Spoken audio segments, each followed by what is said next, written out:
Welcome to Real Chat with Kat, the podcast that's all about real conversations for real transformation. I'm your host, Kat Polsinelli, professional speaker, MC, and best-selling international author.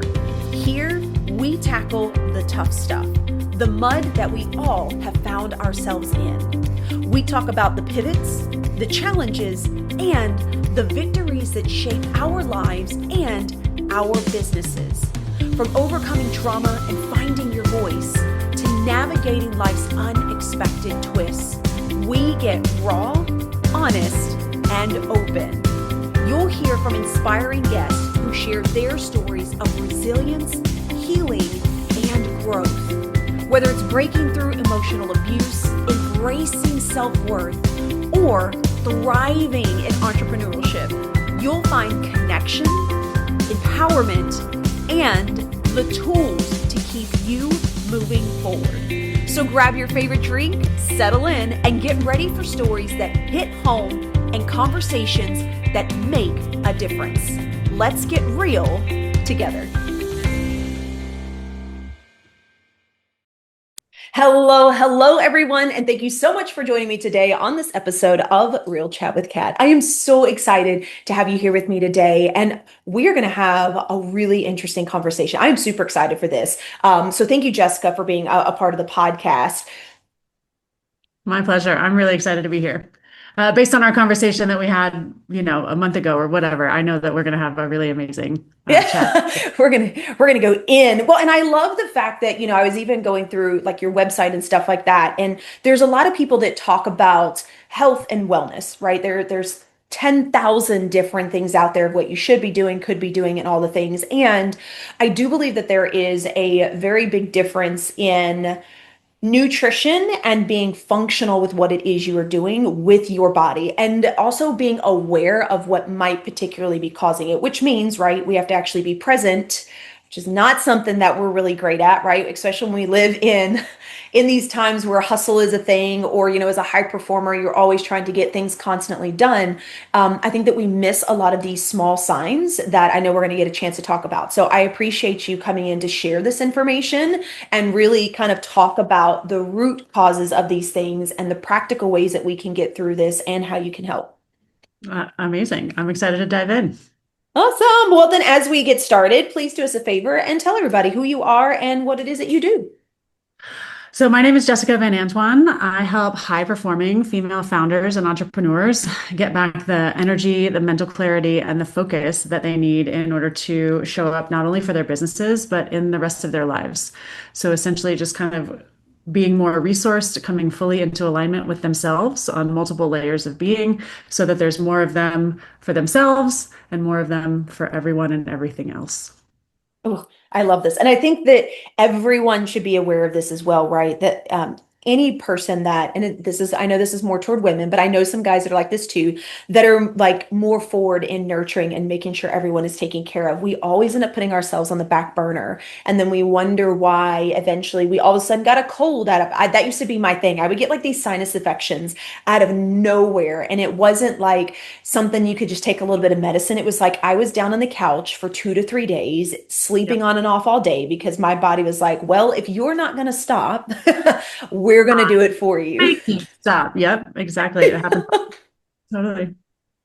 I love that. So how did you get into functional medicine and understanding these layers and components? Well, I have a long career in health and wellness. I've been in this industry for almost 20 years, in a variety of different roles. So I started kind of coming from the muscular healing as a massage therapist, essentially. So looking at muscular alignment and Okay. in health and wellness industry, and I don't know if this is how it is in other industries, but we often say that we seek the things that we need in order to heal ourselves. And I definitely found that to be true. Massage therapy is, and especially the program that I went through, it was not just a mechanical kind of medical approach to massage. It was very much spiritual. And we talked about how emotions store themselves in the body. And so that has been a part of my work since the very beginning. I have since gone on to become a yoga instructor, a meditation instructor. I had a specialty in shiatsu, and so deep, deep study in Chinese medicine, breath work, qigong. I own a wellness retreat company, and so for me, it's always been about for a large part of my career, I was always kind of approaching health from like the mental, emotional, spiritual side by down regulating the nervous system. Okay. Mm, Now, I had my own experience with a nervous breakdown after working 90 hours a week, managing a wellness center of all things, like working in this industry. And it just kind of underscored the limitations of what those practices can do for you. So I found that, just as the universe would have it, a functional medicine guy walked into the clinic the day of my sort of breakdown at work, and he wanted to talk to someone about teaching classes there. I was the person he needed to talk to. In learning about what he does, I immediately jumped on board and started and just came to understand that there were fundamental physiological imbalances in my own body that were predisposing me to overwhelm, to a heightened state of fragility, to poor sleep, low energy, and just again, like being on edge and being really irritable. That was kind of one of the signs for me. Like I'm not an mm, irritable person, and yet I found myself like snapping at my team. And through the process of resourcing my body, healing those systems, rebalancing everything, then all of a sudden it was like I became bigger than my stressors. And so that's when I knew like it's all layers of the being, right? It's the mental, the emotional, the nervous system, but also the biochemistry, the physiological aspects that contribute to how we show up in the world and whether or not we are feeling drained or whether or not we feel like on top of the world and like I got this, you know? yeah, absolutely. Oh my goodness, 90 hours a week. Like, holy cow. Mhm. That's incredible. I also want to talk a little bit about like the understanding of health and wellness because I feel like health and wellness is such a huge, broad term that so many people use. And I know that like for me and other people that I've talked with, like the first thing that you go to is like weight loss and how am Right, I eating, right? right. And And that's like you're exciting. saying, yeah, exercising. That's like this small component. However, there's these other underlying layers that Mhm. really make more of a difference at a core level. And so I'm really curious, like what are some of those components that maybe we should start with before going into that? Or does it matter, right? Can we start eating healthy and weight loss and then that? Or do you feel like there's a specific order?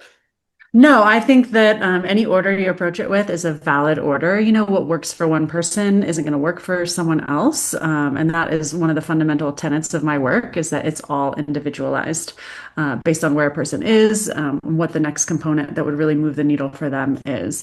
Diet and exercise is certainly a great place to start and really accessible place to start. Um, However, some of those other components like your mind affects your body, right? So it's, and this is getting into like neuroscience and the work of Joe Dispenza and Bruce Lipton, where you have these thoughts. Your thoughts actually produce chemicals inside your brain. Those chemicals are then circulating throughout your body and bathing your cells. Your cells have a relationship with the environment around them. They have like if you imagine like little satellite towers kind of like assessing what's going on in the external world and which is still internal to your body. And so whatever those thoughts are that you have in your mind are producing certain chemicals. Your cells are responding to those chemicals. So if you don't also address like mindset, for example, the way you talk to yourself, what you think about yourself, then those physical interventions, a good diet, exercise, aren't going to move the needle. If you already have the good talk going on, but you don't necessarily have the good lifestyle habits, that's where those come into play. It's just, it's a really comprehensive thing. It's physical health, biochemical health, that allows for the expansion of ourselves into other layers of being, better emotions. When we feel good physically, it's easy to be happy. But when you don't feel good physically, when you're in pain or you have digestive discomfort or you're sick, like generally you're not going to be all smiles and like lighting up the world. You know what I mean? Yeah, So absolutely. your physical body affects your emotional body. Your emotional body also has a reverse relationship. It affects your physical body, as I just explained. So all of these layers of being communicate with one another and interrelate with one another. Oh my goodness, so many layers. It's I always think about it like when we talk about like an onion and trying to understand. So you just keep peeling things back. And I never really thought about understanding the chemical process of kind of what's going on as well as you're trying to do the other things. And I think back to like multiple times in my life where I have always been physically active, but maybe my eating habits are not the best, especially when you have two teenage boys at home and like everybody's eating everything, right?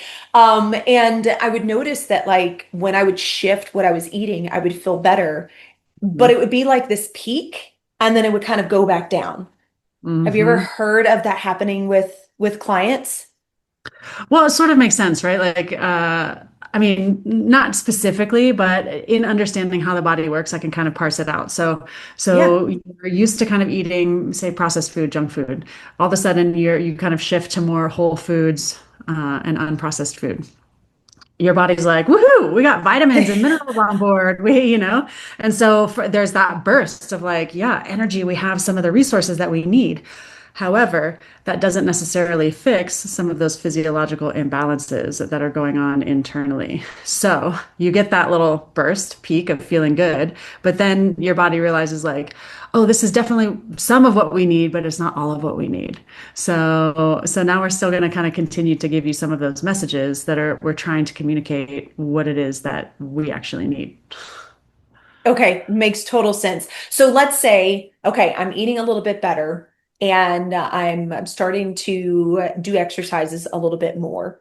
And I'm Mhm. working on like the self-talk. What else is the other components that are in there? Especially, I know that you talk about, working with high performers and things like that, where we're constantly on the go. We're looking for the next thing. We're trying to get all the task lists done.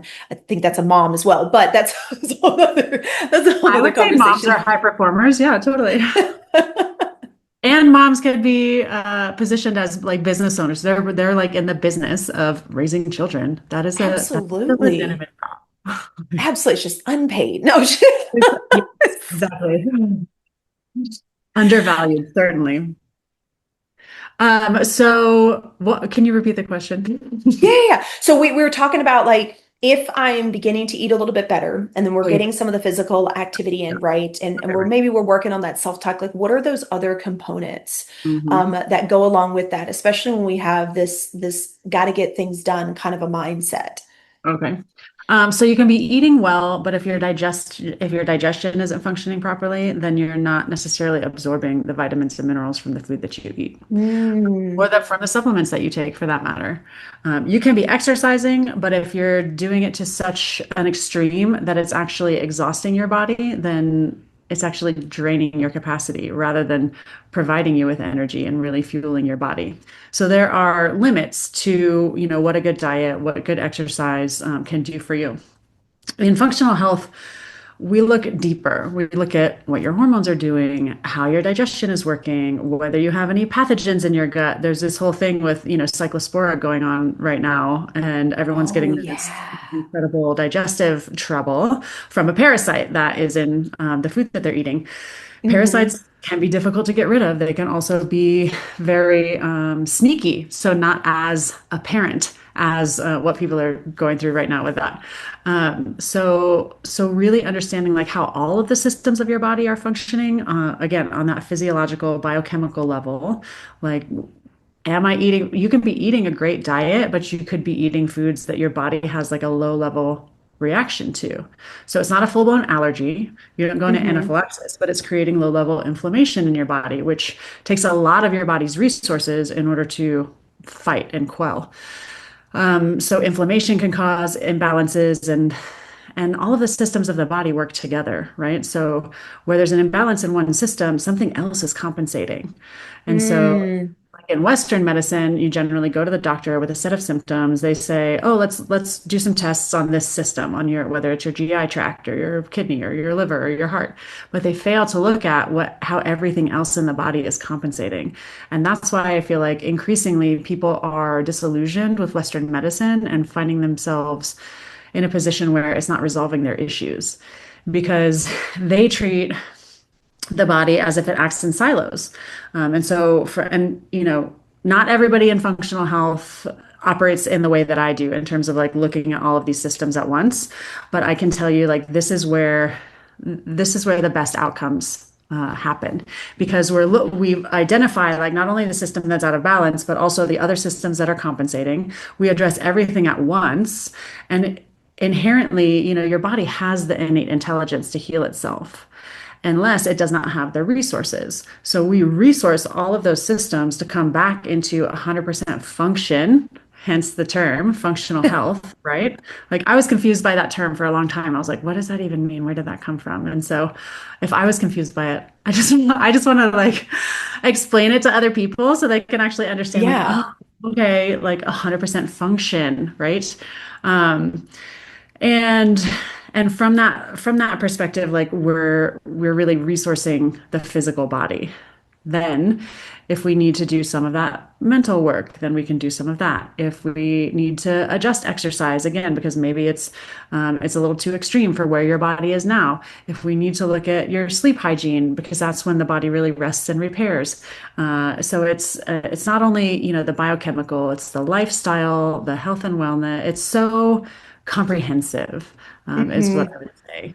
And we're really looking for root causes. That's what one thing that really distinguishes us too from Western medicine. We're really trying to understand like, well, why are your hormones out of balance, for example? Because that could be caused by inflammation. It could be caused by a thyroid thing. It could be caused by blood sugar imbalances or just stress. And then stress is kind of like circling back to the original question is again, you can be eating the cleanest diet and exercising and taking care of your body, but if you are constantly in a state of fight or flight, then you're fundamentally changing the way things are operating inside your body. Mm. So It really bring that really, forward.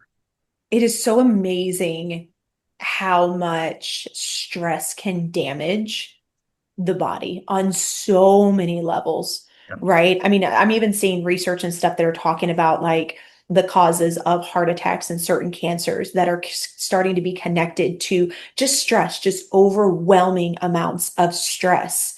And Yep. especially like you were saying, when your body is in fight or flight for so long, right? I mean, I think back to when I was in my abusive relationship. I mean, that really became my life where most of the time I was in fight or flight. There were times where we had some good moments, but I remember when I left that relationship, like I had put on 20 something pounds. My hair was like falling out in clumps every time that I brushed it or washed it, right? Like there were different things that were going on. And I ate really healthy back Yep. then, and it was interesting because I got to watch kind of the progression. And especially now I get to look back and I'm like, wow, like within a matter of less than a year, I dropped 25 pounds after leaving that relationship. And I was able to start sleeping better. And, there were still other things that my body was dealing with and working through, but I was able to start seeing those changes. And like nowadays, 12 years later, like my hair is the healthiest it has ever been, right? Amazing. And I feel a lot better about my body. And I was really athletic, as a kid, as a teenager and into my 20s, but I never understood, and we're not taught this, right? How much the things that you go through really do damage all Mhm. kinds of parts of your body, not just physically and mentally, but like you're saying, right, at a cellular level. Yep. Yeah, exactly. I mean, I have so many stories of my brother was in an incredibly stressful job and was like dry heaving every morning before he started work, which is Oh, just like wow. that's like a huge red flag. It's not just like a little red flag of, oh, I have some brain fog or, I'm not sleeping well. That's a huge red flag. Yeah. To the really extreme in terms of, and to your point about certain cancers being connected with stress, like I am 100% convinced my stepmom is battling ovarian cancer. It's a recurrence. It's been 2.5 years. She's an incredible woman and a fighter, but I am 100% convinced that both times when she got the diagnosis, it was because of an incredible amount of stress in her life. And it was all stress Interesting. related because she was, I mean, she just fits this picture so perfectly. Like she ate well, she was thin, she exercised, but there's a limit to what those things can do for you when you're in that state of fight or flight. Absolutely. Okay, so I want to go back to gut health for just a little bit because to me, and I've just started kind of like scratching the surface on some of this, but I have been so fascinated by understanding like the level of importance of Mhm. your gut health, right? Like Yeah. most of us are like, what do you like gut? Okay, like so don't eat a bunch of carbs, don't put this in your stomach, don't do too many sugars. No, like there's so many things to There's it that so I'd love for you to kind of dive into, in regards to gut health, because I also realize that the saying trust your gut yes. actually come, and I was like, what? Okay, so just for anybody that's Blow your listening, and mind. I know we'll kind of touch base on this, but anytime that you hear quotes, sayings, and things like that, there is a level of something that has truth, which is the reason why that quote or saying became a thing, right? And so trust your gut actually has significant meaning around your gut health and what it means and how it is connected to the brain more than what we understand. So I'll let you Yep. take it away, but I really want to kind of dive into this a little bit because I don't think that this is something that is talked about enough when it Agreed. comes to health and nutrition and wellness. Yeah, luckily it is becoming a larger part of the conversation, and it doesn't just have to do with nerve endings, right? Like I think a lot of times when you start learning about this stuff, they're like, "Oh, your gut has like 1,000 times more nerve endings than your brain," which is true, or what whatever the math is, but I think a larger part of it that is very undervalued is the balance of the microbiome, right? So we hear about probiotics a lot, and we're starting to Hmm. talk about like prebiotics and postbiotics more and more. And basically, the whole premise is that like you are not just you. You have billions of microorganisms living inside your body, right? And we want them there. We have actually co-evolved with these bacteria in our gut over millennia, and we've actually outsourced some of the jobs of digestion to these bacteria. Okay, so there are bacteria that prefer sugar. There are bacteria that want to digest carbs. In this coevolution, essentially, there has developed this line of communication between these bacteria and between our brains. And so they are in constant communication, like kind of telling us what to do. So if you do struggle with intense sugar cravings, it might be enlightening to look at the balance of bacteria in your gut and see which guys in there might be overgrown, which bacteria might be responsible for that. And so candida is a Mm. big one, for example. But that's when they say like, so there are bacteria that we want, right? Again, that we have outsourced some of the digestive function to, but there's also Hmm. bacteria that we don't want. And when the innate bacteria, the good guys, are out of balance, then it kind of sets the stage for the bad guys to come in and set up shop. The ones that really mess with our digestion, that contribute to inflammation, that contribute to bloating and gas and these kinds of things, like any kind of digestive discomfort, constipation, diarrhea. And in this community, I mean, having a good balanced microbiome, like you said, I think is incredibly undervalued. Having an out of balance gut microbiome can lead to symptoms that you wouldn't necessarily consider, right? Like, sure, there's all those like kind of stomach centered stuff, all the things that I just mentioned, Yeah. even like attention, ADHD, ADD, difficulty focusing, brain fog, those can all be caused by an imbalance in your gut microbiome. Um, Wow. yeah. That's crazy. Yeah. Yeah. And it's Now because of I'm that like thinking of communication. my kid. It's because of that bacterial communication between, the guys that live in your gut and your brain.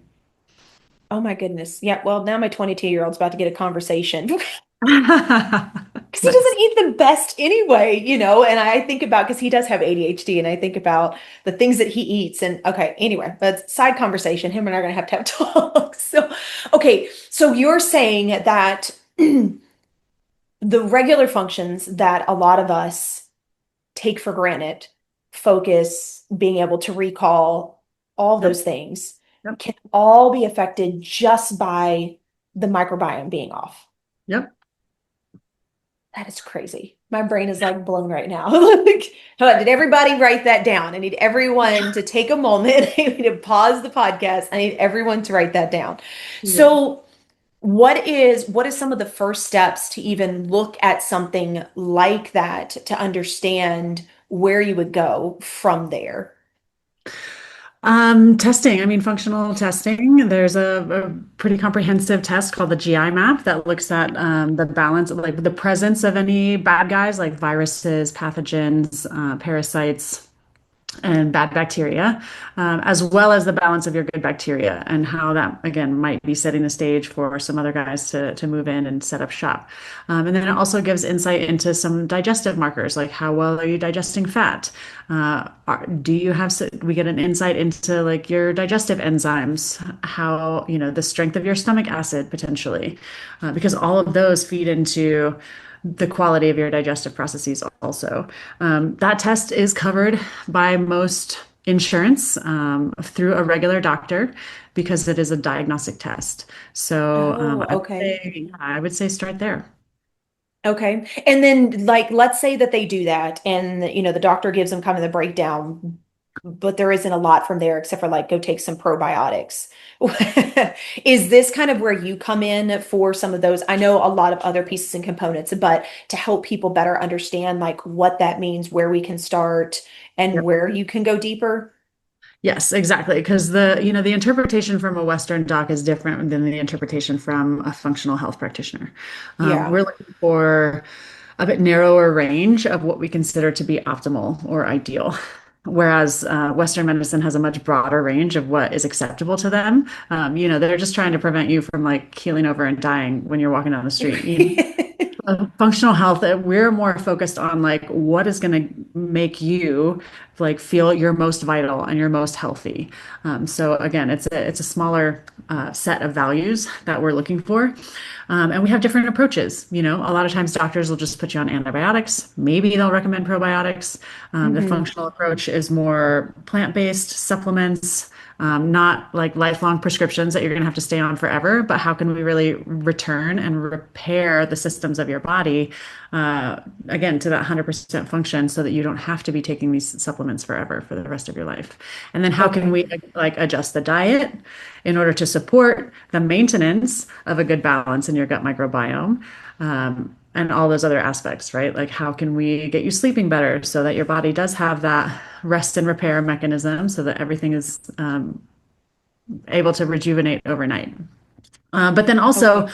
as I was mentioning, in terms of like if one system is off, there's oftentimes compensation going on in other systems of the body. So Hmm. potentially, and I hear this a lot, like, oh, my doctor said my labs look normal, but I don't feel normal. I know something is off. And so Mm. that's where we can kind of zoom out and say, okay, well, what's going on in the other systems of the body? How are they compensating? And maybe the root cause of what you're dealing with is coming from somewhere else and just masquerading and like popping up over here, you know? Oh, okay. That makes a lot of sense. So I feel like all of this and doing, your research and things like that really, would you say that it also plays into sometimes the feeling of like burnout for a lot of us as well versus I feel like burnout is again it's one of those like loosely used terms that's all over the place and I believe that a lot of times when I speak with people it's attributed to you just doing something to the max and wearing yourself out but it sounds like there may also be these other components that you focus on that also could lead to it as well.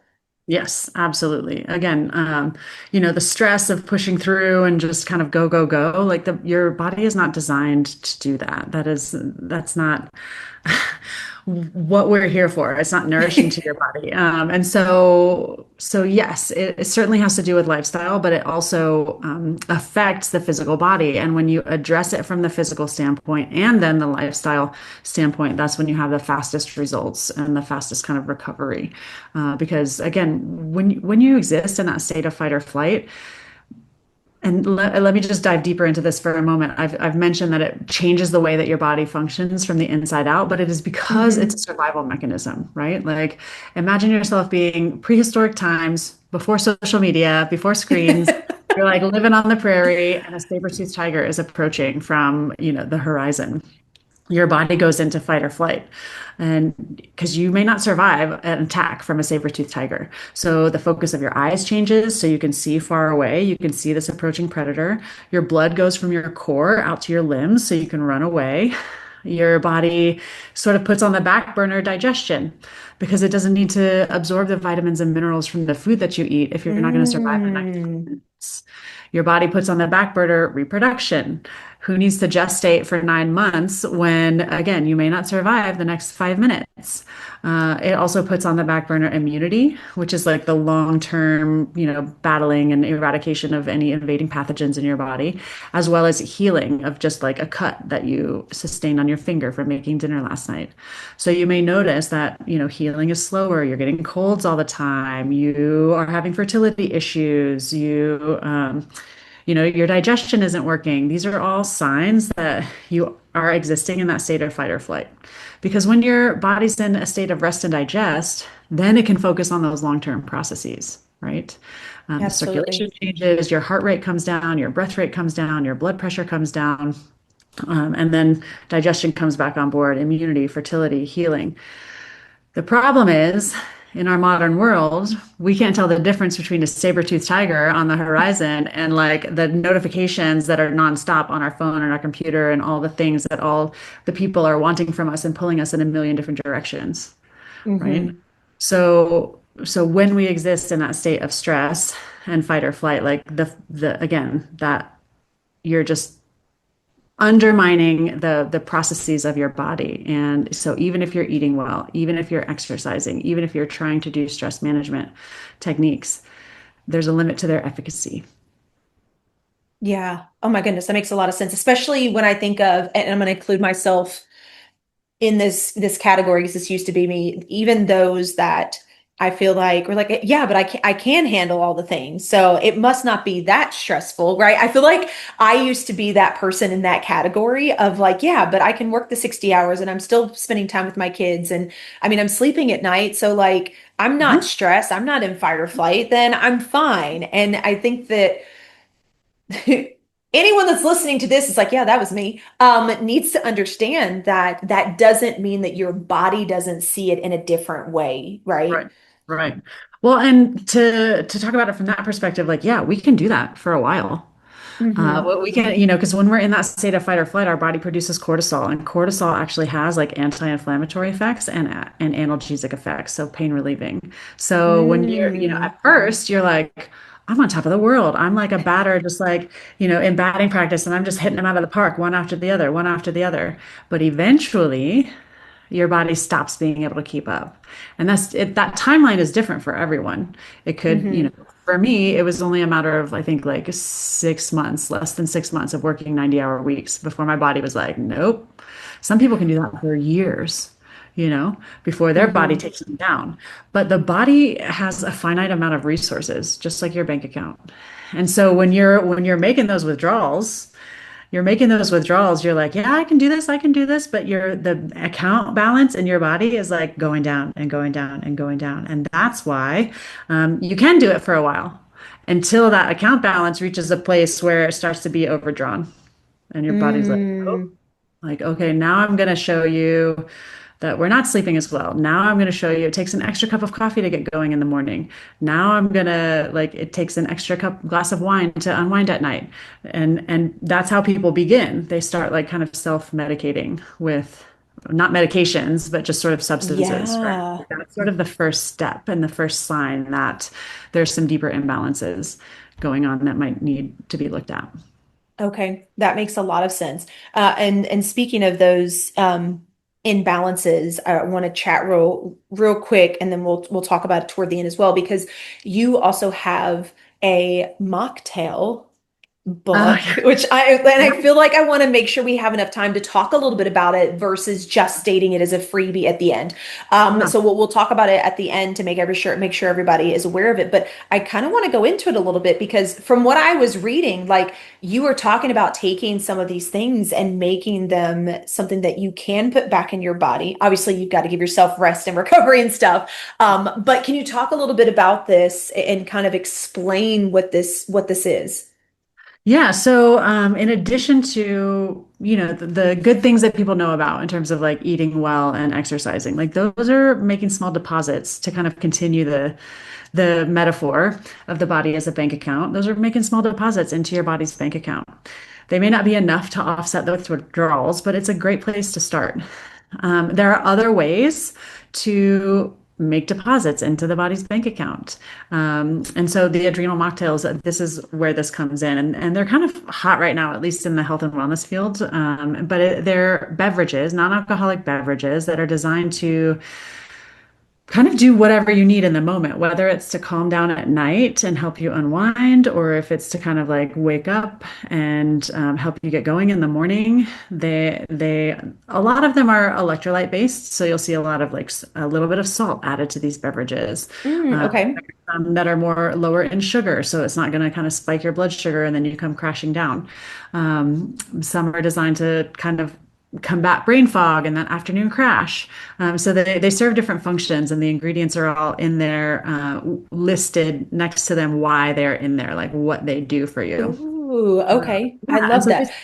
these are small ways to, again, just to provide those resources that the body needs. Okay. Now, you called it an adrenal Yeah. mocktail, right? So Uh-huh. for anyone that's not familiar, what exactly is the adrenal? What is the purpose of it? Yeah, so the adrenal glands, they sit right above your kidneys in your body, and they are the organ in your body that is responsible for producing cortisol, which is widely known as a stress hormone. However, Okay. cortisol is also it's the get up and interface with the external world hormone. So levels of it are necessary in order for us to just like function out in the world. It's when it gets Hmm. too high and stays really high for really long that's when it becomes a problem. Okay. So these are sort of um, the adrenal glands are also responsible for the balance of electrolytes in the body. And so that's why electrolytes and salt and magnesium and potassium are kind of main components in these adrenal mocktails. So that we are helping. So instead of trying to wring water from a stone, for example, like if your adrenals are so exhausted but you're still making demands of them and you're trying to wring that water out of a stone, that's where the adrenal mocktails come in because they're providing this external resource rather than demanding it from the production of it from the body. Okay. And you talked about electrolytes a few times. Yeah. Why are electrolytes so important for the body? Good question. So electrolytes are essentially sodium, magnesium, potassium, and we are electrical beings. There are electrical impulses passing through our bodies, through nerve pathways. Muscular activation is all electrical signaling. So they're super important for those functions of the body, that signaling to run smoothly. They also like activate the cellular gateways essentially. So they tell your cells to open and to close. And Oh, that's what actually allows your cells to absorb water that you drink, for example. So if oh, you're a person, interesting. yeah, so if you're a person that is like drinking endless amounts of water and yet you still feel dehydrated, it could be because your electrolyte balance is off. The water could just be passing right through you and not actually getting absorbed into your cells. So, especially if you live in a humid climate like Tennessee, where you sweat a lot, salt leaves your body with your perspiration. And so, it's very Hmm. important, and especially after exercise, if you're sweating, to replenish, or even if you live in a dry climate like I do in Colorado, super important to replenish your electrolytes. Again, so you're not Okay. putting too much demand on your adrenal glands to produce them from the inside out. Oh, okay. That makes a lot of sense. Because, like when I think electrolytes, and I'm sure there's so many people, like my first thought goes to Powerade, right? Or Gatorade. And I'm like, but it's so sugary. Yep. Or people go to the powders, like Liquid IV, I know is one of Yep. them. I think there's a tons of different brands out there. What are your thoughts on things like that? They're not the best. Of course, Gatorade, Powerade, like you said, full of sugar and dye, which is not good for your body. And, sugar spikes your blood sugar, then you come crashing down. Dyes are just a, synthetic toxin that your liver has to process out of the body that were never meant to be in your body. Um, Even Element and Liquid IV, while I appreciate what they're trying to do, and Element is better than some others, but like if you actually look at the percentages of the things that they're purporting to deliver to your body, it's something like 2% of your daily potassium, like 4% of your daily Ooh. magnesium. You're like, what? This is supposed to be like sodium and potassium and magnesium. That's what electrolytes are. It's really mind blowing when you kind of look at the Interesting. science of it. So my favorite Hmm. electrolyte supplement is from Trace Minerals, and I have no affiliate relationship. I'm not sponsored. I get no kickback from Trace Minerals, but just in my own research for myself, I found the Trace Minerals Electrolyte Stamina gives you like 60% of the magnesium that you need on a daily basis, like 40%. Wow. So just read labels, when Hmm. you know that electrolytes are sodium, potassium, and magnesium, then you can look at the label and be like, how much of this am I actually getting with this thing? Or is this just like a marketing gimmick and I'm wasting my money? Hmm.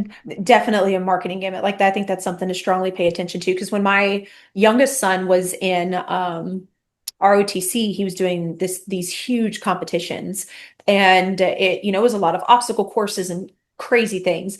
And that was one of the things that they constantly promoted. Was like liquid IVs and stuff for these kids to have. And I started doing some research, and I'm like, man, I just don't agree with that. So my son and I kind of sat down and talked a little bit about it, and we ended up actually finding something that is like a Gatorade, and I can't think of the name of it right now, of course not, but it's coconut water based.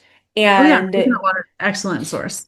It does have yeah. kind of a decent amount of sugar in it, although it's natural sugar. But coconut water is a great alternative.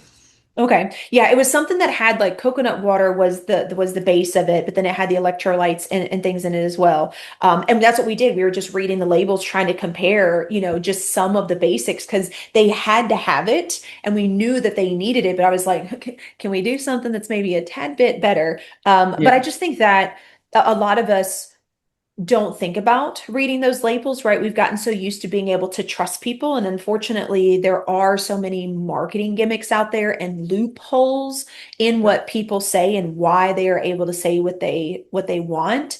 Yep. Is kind of scary because you want to be able to trust, but you really have to be able to do your own research. Yep. Totally. I mean, even with organic, right? Like the label organic or something is like Yeah. certified organic. Did you know that there are certified organic pesticides that they are allowed to spray on organic produce and still, yeah, and What? still call it organic? I mean, talk about a loophole. It's Oh insane. my goodness. Nope. Well, Yeah. that's a new one on me. Yeah.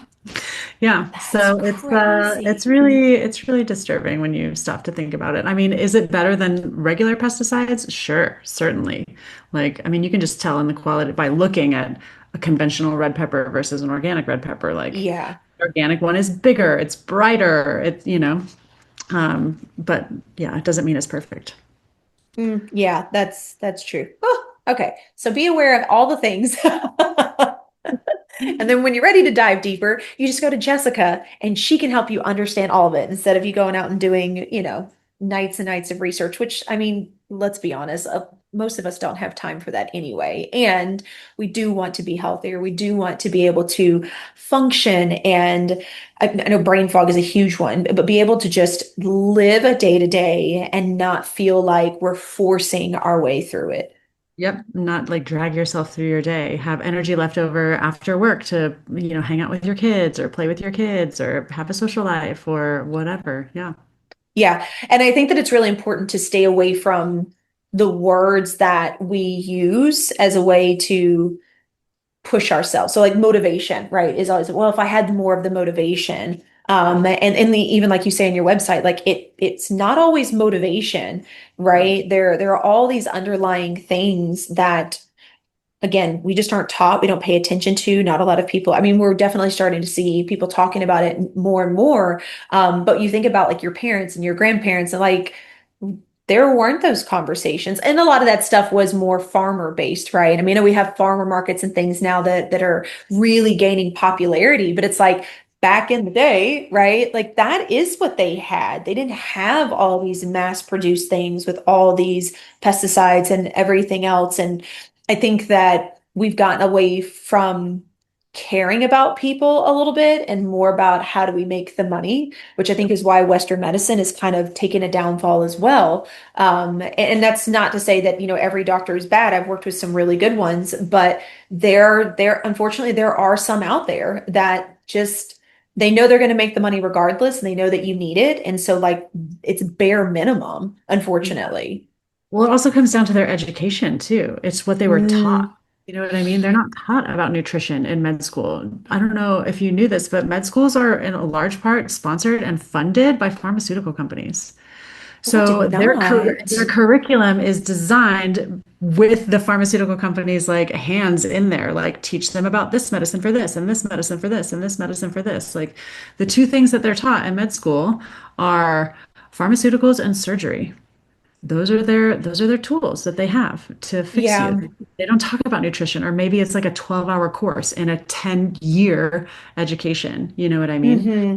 They don't talk about and more to your point, like there are doctors that are kind of like waking up and being like, there's something Oh, wrong. absolutely. Like I got into this industry to and this profession to help people, and what I'm doing isn't fixing it. It's addressing the Hmm. symptom, and it's not actually getting at the root cause. So how can I take it upon myself to educate myself in other modalities and methods and ways of actually helping people? Yeah, absolutely. Oh my goodness. Okay, Jessica, I have so many more questions, but as we come to a close, because you shared so much, and thank you so much for being so open and honest about everything. Where can everybody find you? How can they connect with you? Yeah, great. I am primarily on LinkedIn as my social media channel. So Jessica Van Antoine on LinkedIn. The name of my company is Phoenix Functional Health, and we are at Instagram. You can see some of my old posts from a year ago at Phoenix Functional Health, and website, of course, phoenixfunctionalhealth.com. Awesome. And thank you so much again for being a part of the podcast and sharing so openly with everything. My pleasure. Yeah. Absolutely. And then, of course, we're going to have all that information in the show notes, make it super easy for you to connect with Jessica, be in her word, be able to work with her. And don't forget the wonderful ebook that she is gifting to everyone. So we'll have that information and a link in there so you can pick up the adrenal mocktail, which let me tell you, I went through some of those recipes and they sound so yummy. Like They I am are. downloading it myself and my husband and I are going to try some because we're not big alcohol drinkers, but I love something with a little bit of, fizz and twang and Yeah, and like something special to drink instead of alcohol, like after you've been drinking yeah. water all day or whatever. Yeah. Absolutely. So thank you again so much for Absolutely. providing all the information for the ebook for everybody to be able to get a copy of. Um, yeah, I Pleasure. It's been a oh, delight. And yeah, I just loved the natural progression of our conversation and the flow. well, So thank you so much. Well, again, like I said, we'll have all that information in the show notes. Be sure to get a copy of her ebook so that you can have those as well. And again, remember, when we are talking about our health and our bodies, there is a lot more that we don't know, that we haven't discovered, that we don't understand. And we do need to make sure that we are being aware of it because it is affecting us in a lot more ways than what we realize. And one of the things that I know a lot of us do, especially as high performers, is we wait until we hit that giant wall and we're knocked flat on our back before we say, oh, I should probably think of this. So people like Jessica are definitely those that you want to have in your back corner to help you understand what is going on so you can make those changes. And those changes are going to be lasting, as we kind of talked about in the beginning, instead of, like me going up and down through that. So thank you again so much, Jessica. To everybody else that's out there, I hope you got some amazing tips and pointers from this conversation. And don't forget, do one thing positive for someone each and every day and see the difference that it makes in your life. Catch you later. Thank you so much for tuning in to Real Chat with Kat today, where real stories meet real solutions. If you love today's episode, don't forget to subscribe, leave us a review on Apple, and share this with someone who may also need to hear this as well. Let's also keep the conversation going. Follow me on socials at The Lotus Effect, connect with our incredible guests, and remember, you are never alone. Your story matters, and you have the ability and the power to rewrite it. You always have a choice. Until next time, stay strong, stay inspired, and keep showing up as the incredible, unstoppable